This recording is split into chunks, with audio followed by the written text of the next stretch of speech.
Hey guys, welcome back. Oh man, lately I've been really dying to get out there and do a little fishing, but there's still ice, and ice fishing is really my only option, and it's getting annoying. It's getting ice fishing is getting old. I'll just say that. Bass fishing doesn't get old, but ice fishing does. I'll tell you that, especially when it's negative.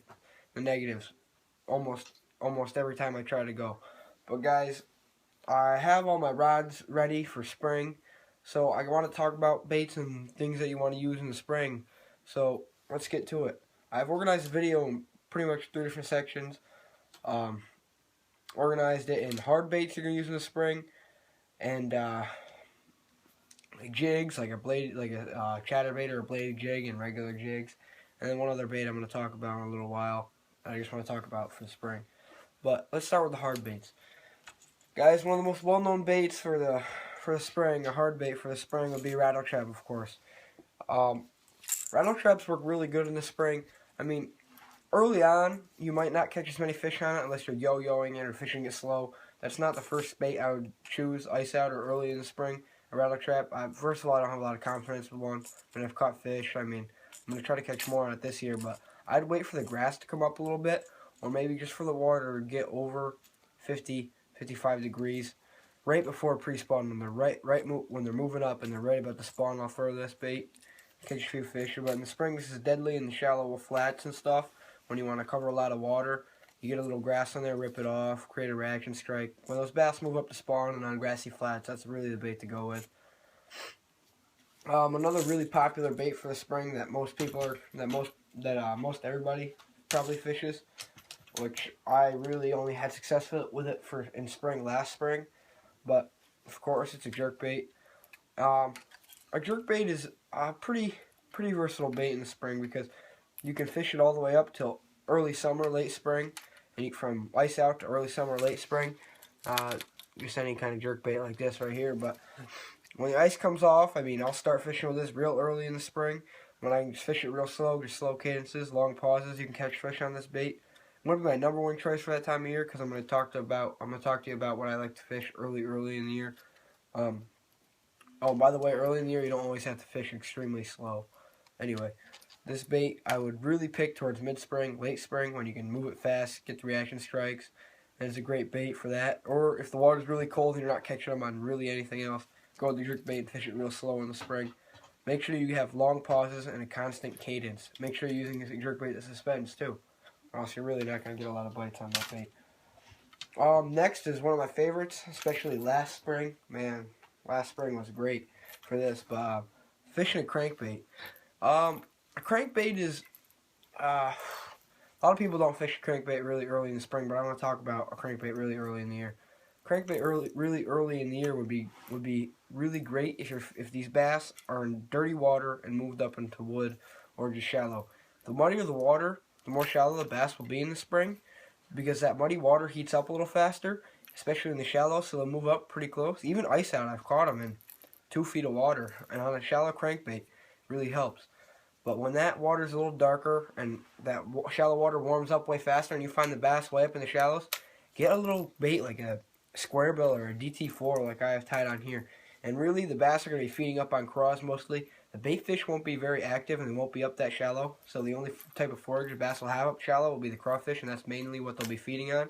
So go with a really bright red or any kind of red. Something that obviously imitates a crawfish. So I love that over wood in the spring. I mean, you guys will see in our spring videos. I'm hoping to catch a lot of big fish in wood with crankbaits this year. Hopefully, I don't want to jinx myself, but I hope to. The next section I'm going to talk about is jigs. Now, I don't want this video to be too long, but I love to talk about jig fishing. One of my favorite ways to fish. I mean, we make our own jigs. We attempt to sell them. I mean, we're not great at marketing, but we love to make them. We love to fish with them. I'm going to start with a flipping jig. Now, jig fishing in the spring is if you're not fishing it, if you don't throw a jig at all, I think you're doing something wrong, and that's just me. But anyway, fishing a jig is really important in the spring because, well, not important, but I mean, it's really something you should have tied on in the spring, because when these bass move up shallow, like I said, when they move up shallow and they're relating to wood before the pre-spawn, when they're relating to wood in the shallows or rock piles in the shallows or anything in the shallows, you need a flipping jig. You're gonna need to flip in that cover, and you need to catch those fish. I mean, some of the biggest fish you'll catch in the spring will be on flipping baits in muddy water wood or really shallow water with some wood or whatever in it. So you guys really need a flipping jig to flip into that cover in the spring when those bass move up to the shallow and get in that cover.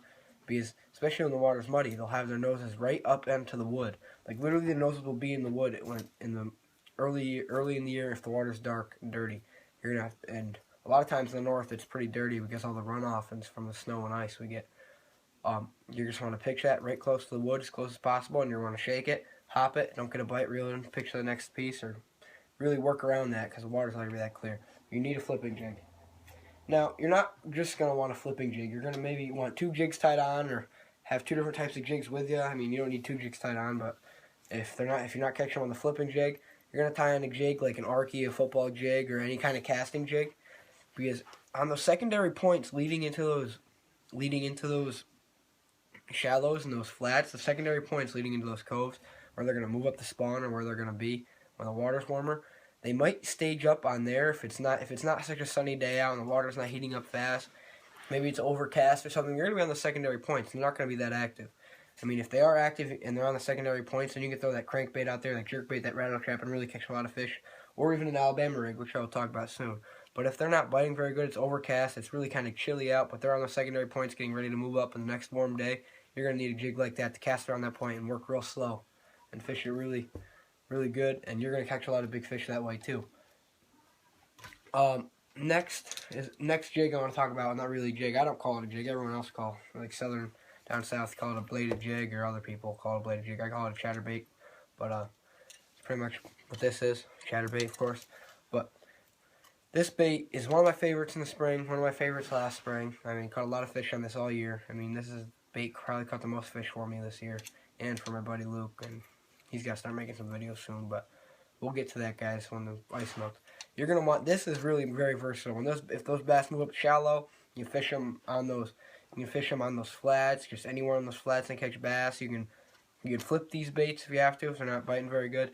You could fish on the secondary points for a suspending bass. You can let it sink down about 6, 7, 8 feet, maybe even a little shallower or more, and you just fish that and catch some big fish that way. You can fish this anyway in the spring. As long as there's bass there, you can catch fish on this bait. Fish it slower. You're going to fish it slower because nothing's going to be moving real fast. You're going to want to fish it in darker colors, maybe imitate a crawfish like black and blue or even green pumpkin. And later in the spring, when the bluegills start moving around, you're really going to want to imitate those two, and that black and blue and green pumpkin imitates bluegill. And that bait is really killer from ice out all the way to the end of spring. Now next, I've had barely any experience with this bait. I mean, I know a lot about it, and I know when to fish it and whatever. I mean, it's an Alabama rig. This is just in a plastic bag, like you saw in the Rod and Reel video, to keep it dry. But listen, the Alabama rig, I just want to talk about it real quick. I'll put this away. I mean, that bait, I was thinking to myself this winter, I'm like, I gotta throw one. I gotta buy some, I gotta throw one, I gotta spend some money and get some stuff for it and throw one.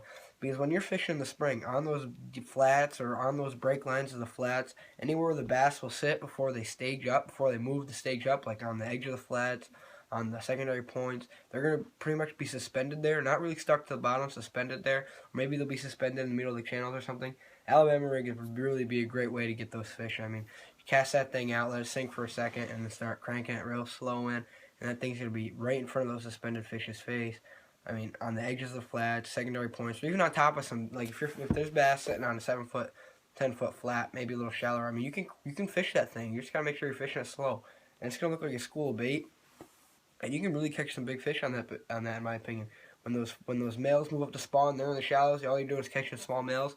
After you catch like 10, 15 males, because you're going to catch a lot of fish, you're going to move out to secondary points to find some big fish, and they're going to usually be suspended. You got to try that Alabama rig. That's a real great bait. I can't wait to try it. Can't wait to see how I do on it. I'll definitely let you guys know how I do. I mean, you'll see in videos. If you don't do very good on that, you really go with a jerkbait or something to get those suspended fish. But guys, thanks for watching. Good luck fishing this spring. I hope you guys catch a lot of fish. I hope you learned a lot from this video. And I hope to learn a lot more about spring fishing when I get to fish a little bit this spring and get a little more experience. Thanks for watching, guys. Hey guys, welcome back to another episode of New York Bass Hunt. Today we're going to talk about our jigs, Killer Custom jigs, and we're going to tell you about what they're good for and what kind of weights and stuff we have, and how many fish we catch on or whatever. I mean, we catch a lot more fish on these than our buddies do fishing other jigs. Like, we'll be fishing the same spot, same time. We'll catch more jigs flipping with Killer Custom Jigs flipping jig, and if we're casting, we'll be catching more with the Arky jig than they are with, I don't know, a name brand jig or a Strike King jig or something like that. So we decided we're going to start selling some on YouTube, see if any of you guys are interested. Let's get to it. I'm going to start with flipping jigs and tell you guys about them. Our flipping jigs are designed, pretty good design, I guess. They have a flat bottom, and the hook's positioned to the point where it stands straight up, just like that. And it has a horizontal line tie, so it comes through the wood. It comes straight through the wood, and as you can see, it's a recessed eye too, so it's like with the lead inside the lead. Yeah, which allows it to come through the wood cover a lot better, and it also swims through grass very good. I mean, this jig I've pitched on, riprap shorelines, which I'd rather use the Arky for, but Luke will get to that soon. But I've pitched on riprap shorelines. I've pitched into the wood cover, works great. Pitched into grass. I love pitching on grass with these. And with these weed guards we have, they're pretty nice weed guards. They're very thick. They have a lot of fibers, but they're very soft also. Sorry guys. See, as you can see, very soft. Barely touching it. It goes right down. See. So they're pretty good jigs all around. Really good components. I mean, we can hand tie the skirts with wires or line, obviously, or you can just have the rubber bands. But Luke's gonna get to the Arkies and tell you guys what he does with them and how he fishes them and all that good stuff. So alright guys, so here's our Arky jig, and this particular one is in Bama Craw, which is a really good spring color. And for Bama Craw, it's basically just green pumpkin and like an orange or whatever you want to call it, like a pumpkin or whatever. And for Arky jigs, you can use Arky jigs, which you use flipping jigs for. You can throw them. You can honestly throw these anywhere. You can throw them around wood. You can throw them around riprap, like Brad said. I mean, they have a really broad head design, like a football. Yeah. So it's a lot. It kind of like crawls over, kind of like, it doesn't like sink into the rocks. Yeah, it doesn't sink into the rocks. It kind of just like sits on top and then crawls across. And I don't know, they're just really good jigs, guys. Like he said, we've been fishing with our buddies. They've been using, say, a Booyah jig or something, and we've been using like a Killer Custom jig. Fishing same area, same time, like everything. Fishing right next to them, and we'll end up catching more fish on these. We're not just saying that. No. And with these guys, we use Mustad hooks, so we have good hooks, good hookup ratios. On both jigs, jigs. Those are the flipping jigs. They're thicker, like beefier, because it's a flipping jig, so you want that. But yeah, these Arky jigs really don't get snagged up bad for what we use them for. And like I said, I can throw them anywhere. I can swim them like around grass and weed beds. I can pitch them. I can pitch them around like timber. I can just throw them around riprap. Honestly, anywhere you want to throw any type of jig, you can use an Arky jig. And as he was saying with the hooks, the Arky jigs have thinner wire hooks, but they're also very stout. We don't bend hooks out with these jigs unless they're snagged on wood and we're pulling with 50-pound braid or something. Then maybe they'll bend. But you'll bend the hook out, but with these flipping jigs, I don't think you'll ever bend the hook out. These are really stout Mustad hooks. They stay sharp and they're very thick and strong. You're gonna pull fish out of cover with these very easily. And what we didn't mention is our jigs come in a 1/4 ounce, a 1/2 ounce, and quarter ounce, 3/8 ounce, and 1/2 ounce. In both sizes, both models. Arky and flipping jigs, yes. And we're only charging $325 for them, guys. You guys go to the store and you can get them. You're not going to find any jigs for less than $350. And these are find them on sale. Yeah, you can get these in any color you want, any size. Just tell us and we can make it. And they're handmade. I mean, we melt the lead. I mean, we got our own hooks, blah blah, all that good stuff. I mean, weed guards are put in by ourselves. And we can also tie the skirts on a different way. We can use the rubber bands. We can, like I said, we can do the wire tie, which I like a lot more because like this one right here is wire tied. The skirt's flared out more, as you can tell, so it has a better action in the water, and it's going to last a lot longer. That piece is not going to rip, and the skirt does not spin around or move or anything. It's just stiff in one spot. You see, you can't really pull it down or anything. So, guys, these are our Killer Custom jigs. I hope you guys liked the video. Comment, like, rate, subscribe. Comment some colors you guys would like, and if you guys want to order some, I'll put our email in the description, our Killer Custom Jig email, and send us an email, and maybe we'll give you our phone number or something, and you can call us up, tell us what you want, or text us. Thanks for watching, guys, and order some jigs. Get you some jigs, yeah.